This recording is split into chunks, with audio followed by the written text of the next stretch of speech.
Good morning. My name is Lieutenant Colonel Jerry Pionk. I'm Assistant Secretary of the Army Manpower and Reserve Affairs and Deputy Chief of Staff, Army G1 Public Affairs. I'd like to welcome you here this morning. I thank you guys for being here. Go ahead and let our panel come on in. I'll go ahead and talk about first some of the ground rules for today. Today's media panel is on talent management and Army personnel. It will be recorded. It will be available on Divids Hub later today as well as C-SPAN. With that, can I remind everybody to please go ahead and put your cell phones on vibrate or mute. Feel free to tweet or record. This is a public event. For the journalists in the room or for anybody who has a question, you're allowed one question with one follow-on, and we'll bring a microphone over to you. Just identify who you are, ask your question, we'll respond, and then we'll follow on with, you can follow on with one additional question after that. Today's host is U.S. Army Lieutenant General James C. McConville.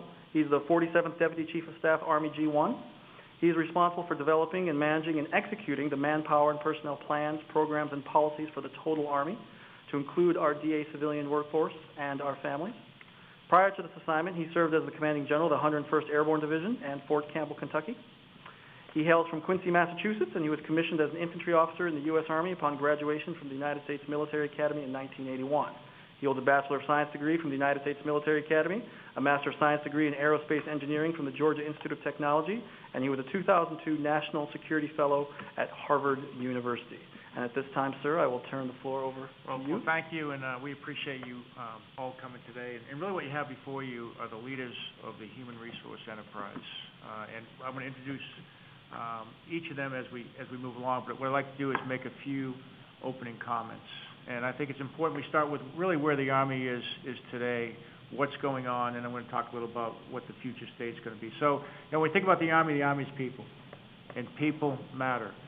And, presently we have just about a little over 1 million soldiers in the Army today, and about 250,000 great civilians, 475,000 soldiers in the active Army. Now, that's the smallest Army we've had since World War II. And approximately 190,000 of those soldiers are presently supporting or operating in 140 countries. And as many of you know, we're still in Afghanistan and Iraq.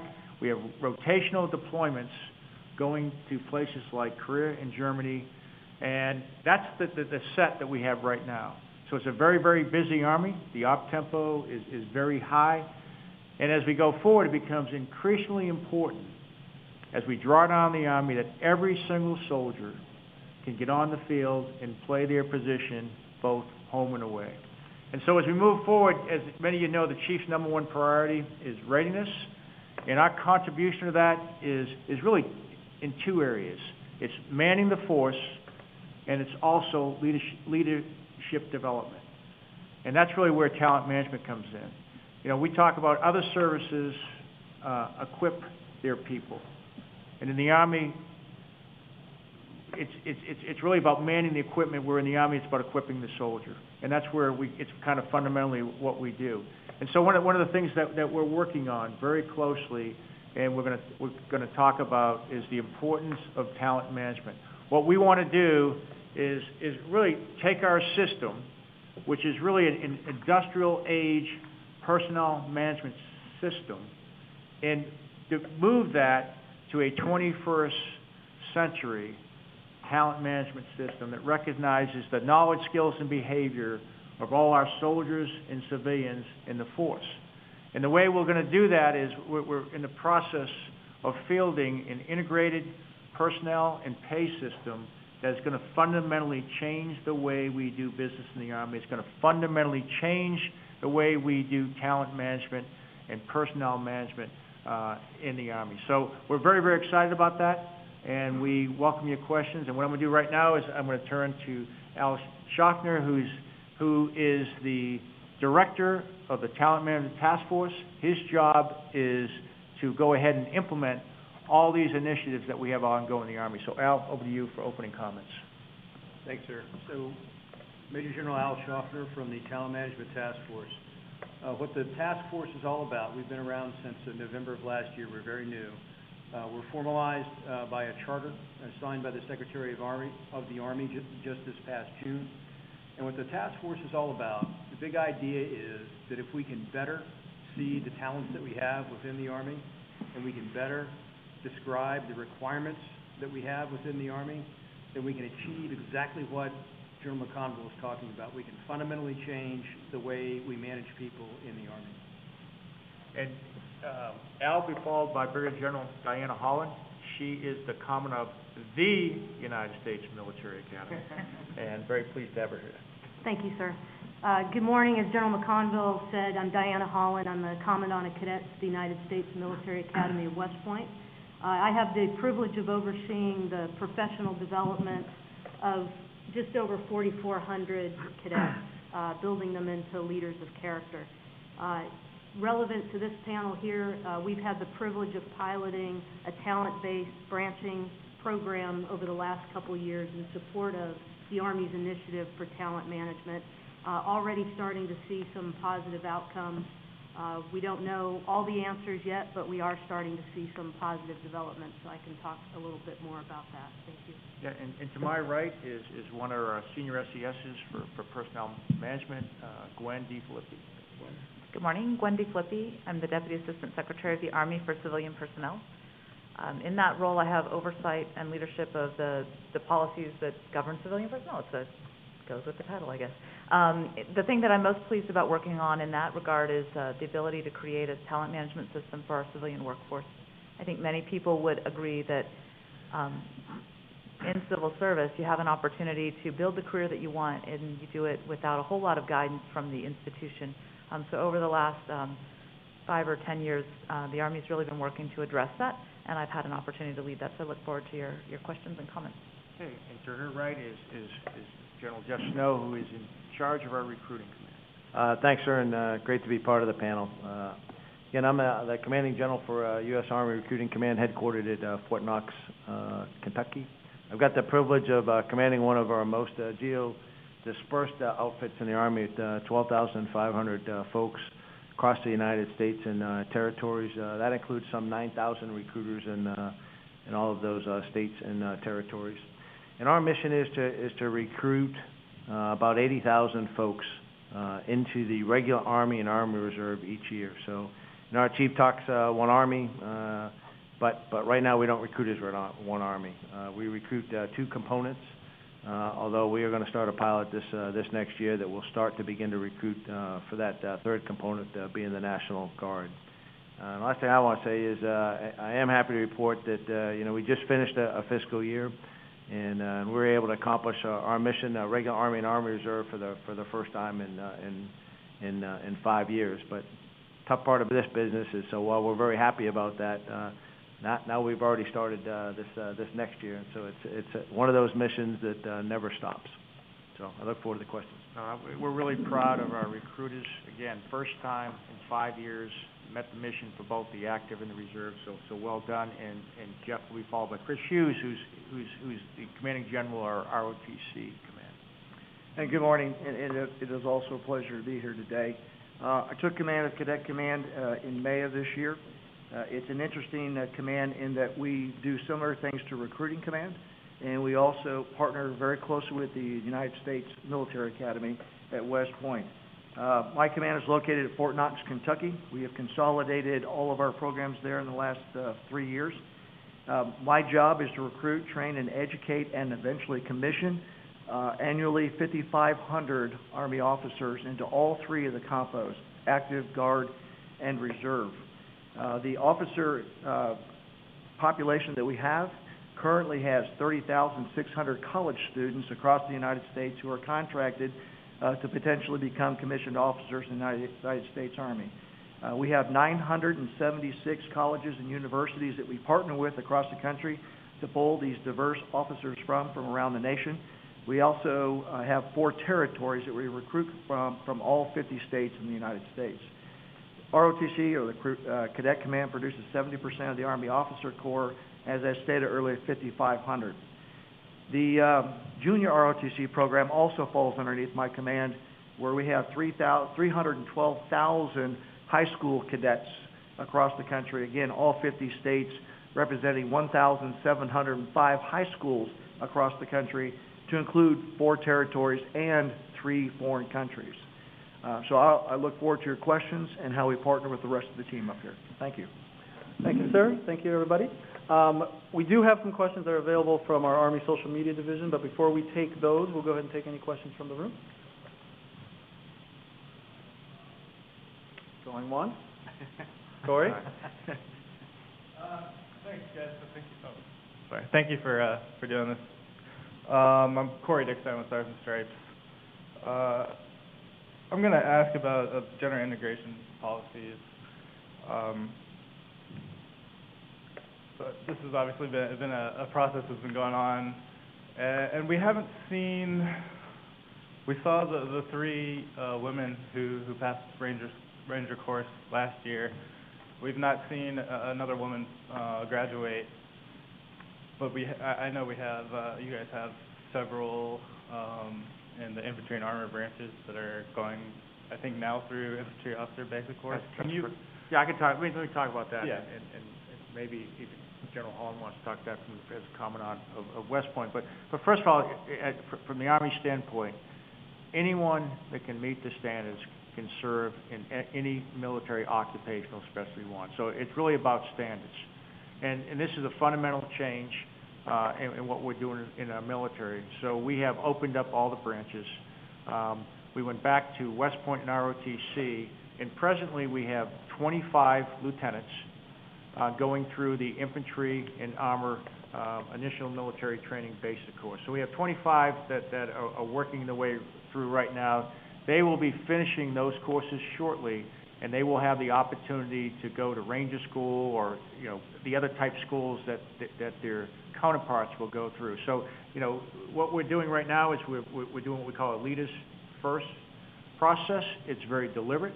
It's very methodical. We want to set the conditions for success for the officers that are coming through. So that's the process as far as officers are going. In February, we will begin sending young men and women to basically the initial military training courses in infantry and armor. And they will go to that training, and the intent is that after lieutenants finish their training, they will either go to Fort Bragg or Fort Carson, Fort Bragg or Fort Hood. I got a little incoming there, so we're taking the table. But anyway, so really to set the conditions, they will go to Fort Bragg or Fort Hood, and then we'll start moving our way through it. So that's kind of the process that we're using. You know, the intent is to set the conditions for success, and then as we move forward, we think we'll have more young women that are interested in doing it. The Sergeant Major of the Army's gone out with a team. They're going out to installations and explaining or recruiting those who want to serve, to give them an opportunity to serve. We've had some non-commissioned officers, about 4 or 5 in the National Guard that have gone through the training and are ready to serve. And again, we see positive progress, and we see as more women have the opportunity to go through the training and they're successful, that more women will want to do it.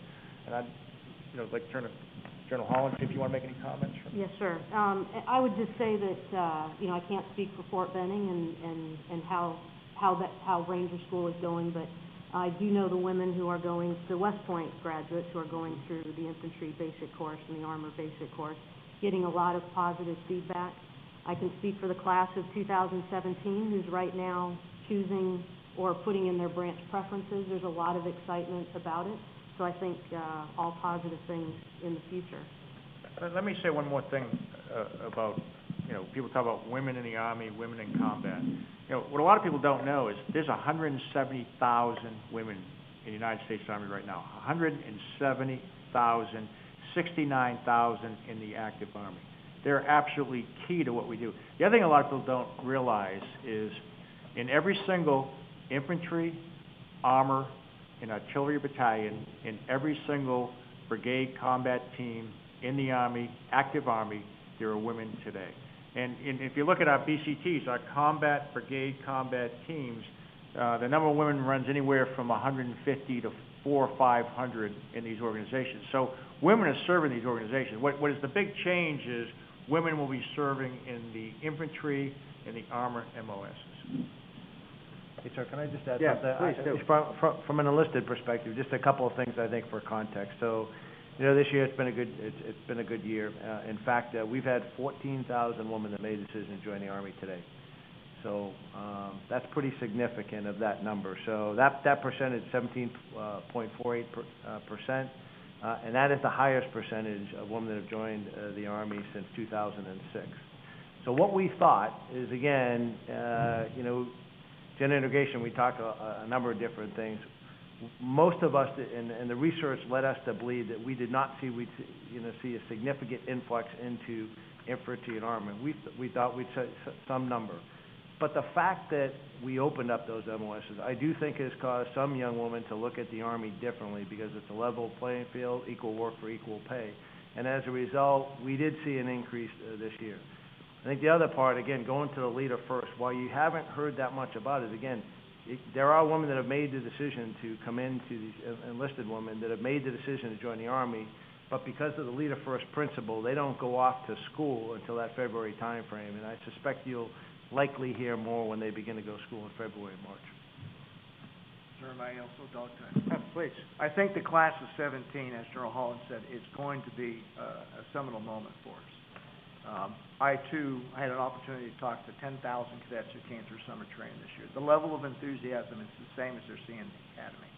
And so, but it's so new, and we're mentoring them through the process. But the amount of young officer candidates that I saw this summer, it's doubled in terms of who went to the infantry booths, who went to the armor booths.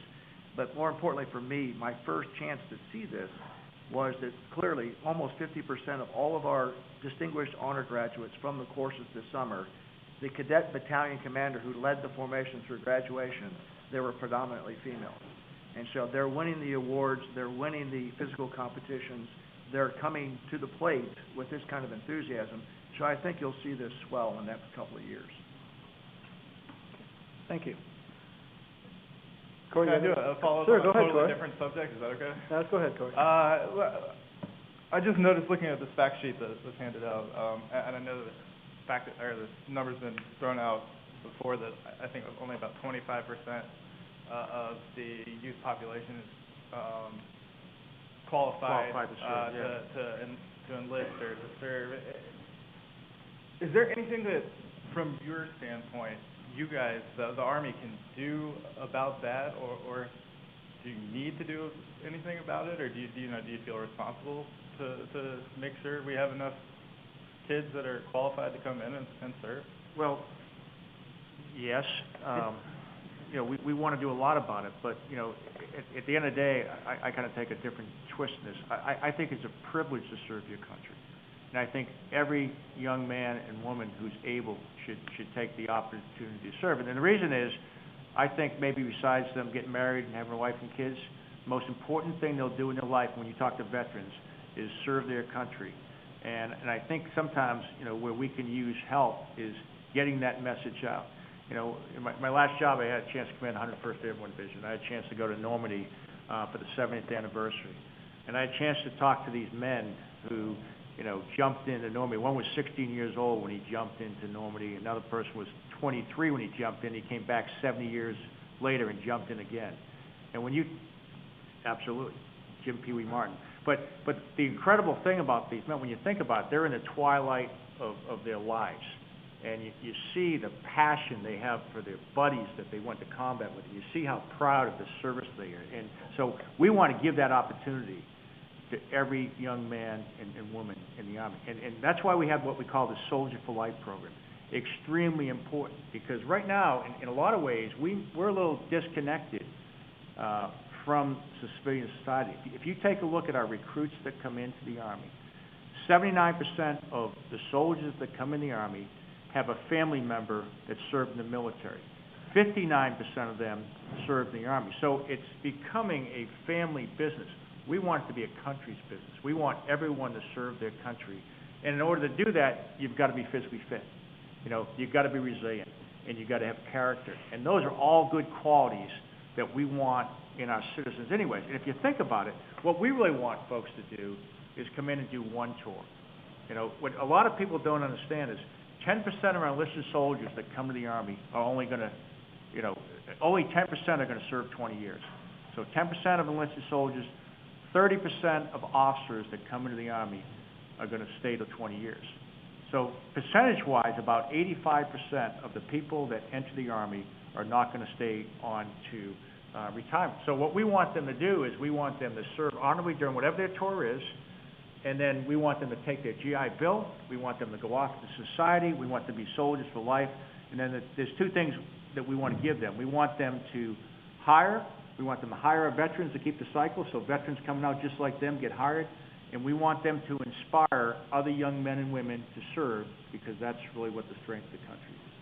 So, Jeff, you guys want to talk about that? Sure. I'd love to talk about junior ROTC. So you talk about a place where we're actually able to affect, instill into things that General McConville just mentioned.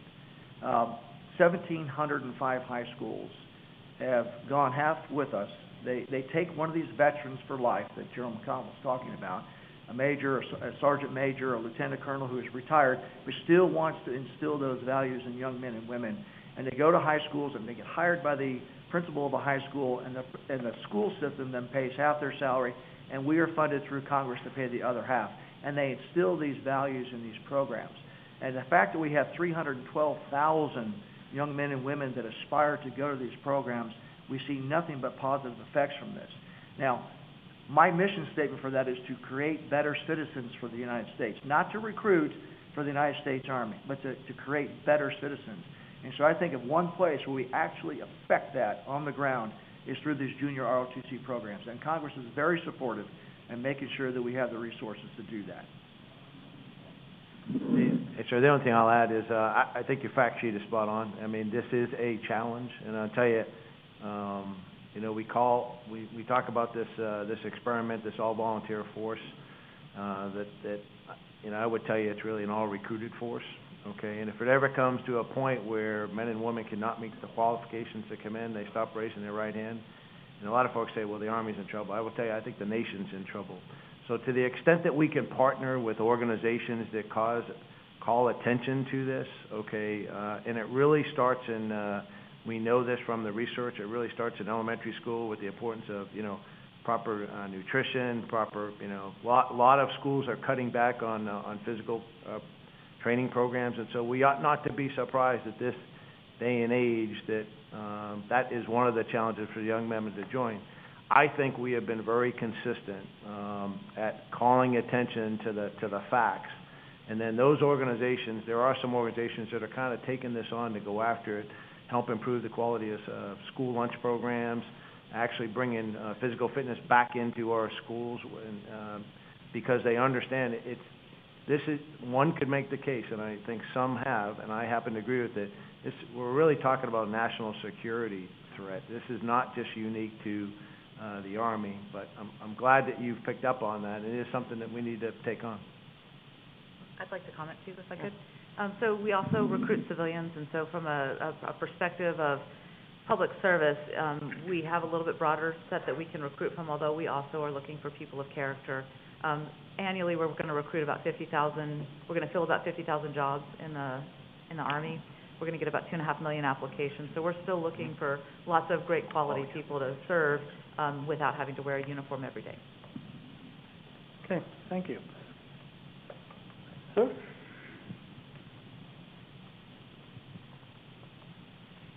Good morning, General McConville, ladies and gentlemen. I'm Lieutenant Colonel Paul Grant with the Talent Management Task Force. With my front row seat to the organization, I understand there are many disparate initiatives to improve the situation. One initiative that I was made aware of, I believe through a recent conversation with AUSA, is what is being done in Great Britain, specifically because their society is shifting similar to our own, disparate beliefs, changes in physical demographics. It was decided that basic military training for the Royal Army should be 48 weeks long. During this extended period, they could get them into the physical shape they needed. They could brand them, if you will, with the ethics. This is right, this is wrong, this is acceptable, this is not acceptable, not necessarily based on anything other than what is serviceable for the military. There is no variance in yes or no. With that said, has there been any consideration for changing American basic military basic training, particularly considering the fact that the Brits have discovered that they have approximately a fourfold increase in careerists as opposed to those that get in and get out. We have approximately 17% that go to 20 years, whereas a fourfold increase makes that sound like a very viable initiative. Well, a couple of points on that is having a chance to take a look at it. I think we are looking at the length of basic training and how long we want to do that. There's been some studies done on that. What it really comes down to is where do you want to invest resources? And you know, I think in some ways we're trying to find that sweet spot of how much preparation we do now that we have an occupational physical assessment test that will begin as we bring recruits online. So how much do we get them in shape before they actually ship out the basic training? How long do we have them in basic training as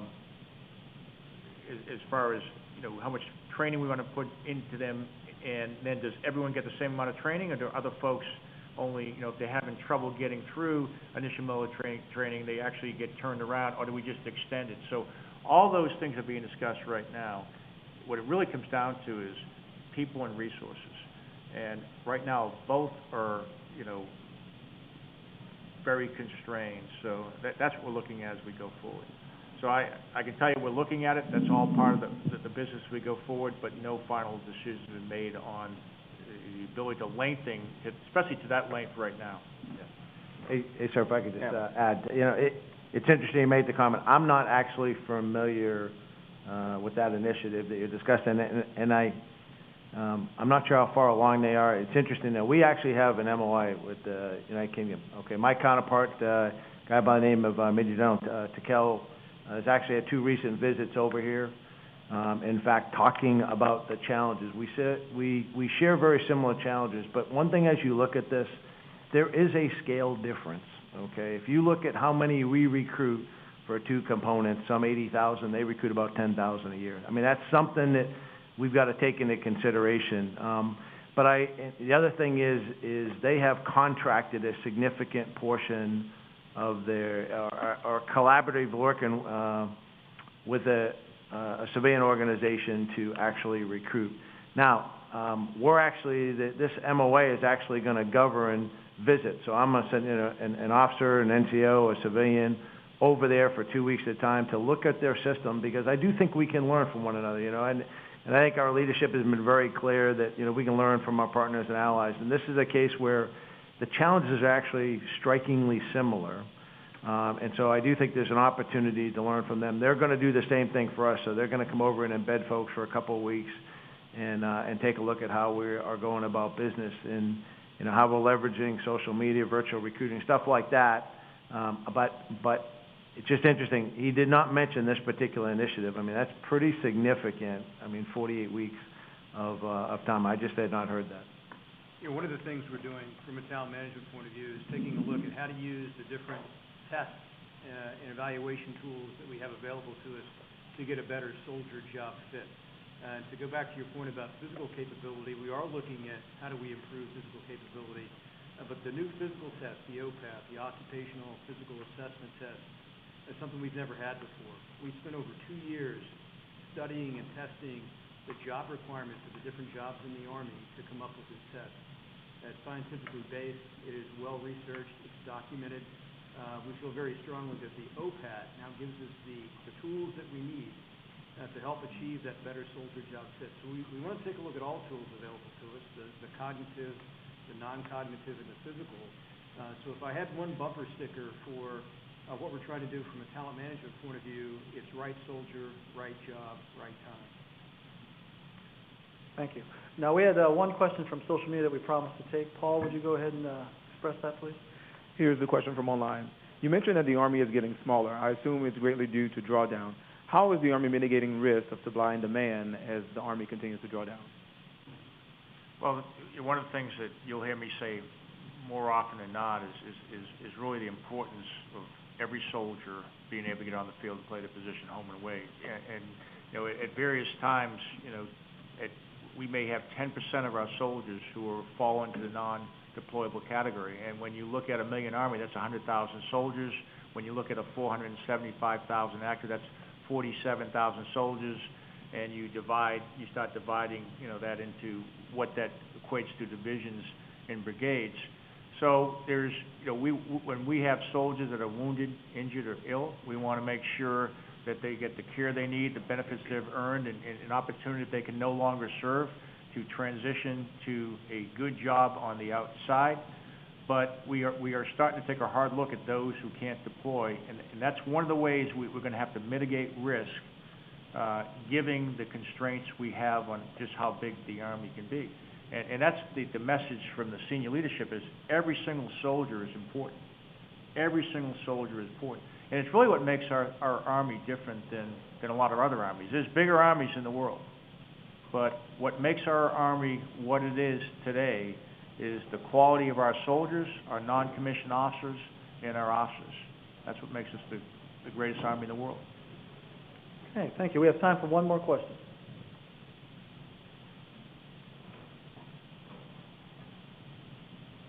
Morning, ladies and gentlemen. Major Walker, Talent Management Task Force. Sir, from your perspective, what technological innovations are required, or is the Army currently pursuing that will allow it to manage talent effectively using this assessment data?